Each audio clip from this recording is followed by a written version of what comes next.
Are you doing everything right, such as eating clean, drinking water, but you still feel weighed down? You may not be aware of what is an emotional detox. Emotions like anger, grief, and fear get stored in your organs, especially when they're unprocessed, which stall detox and even with a perfect diet. Hi, if you're new to my channel, my name is Dr. Steele. I'm a board certified naturopathic doctor. I hold 7 degrees in my field, all in the natural healthcare space. Not only do I like to say that I went to school so you don't have to, but I teach you how to combine science with spirit.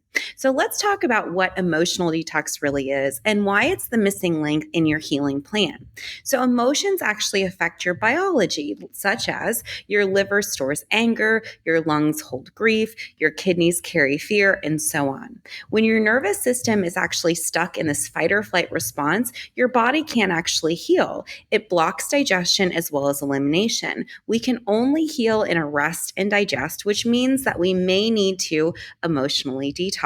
That includes trauma, that includes current emotions, all the things. So when we emotionally detox and we pair it with healthy habits like meals, hydration, with breath work and journaling, and even somatic release, that's when we're really able to cleanse our bodies completely and holistically.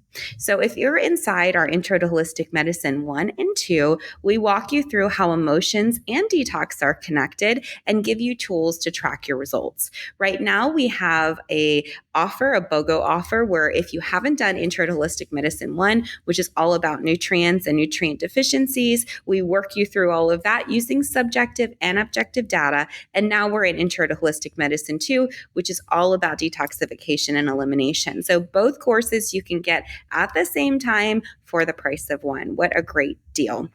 Also, drop a heart in the comments if you're ready to detox both emotionally as well as physically.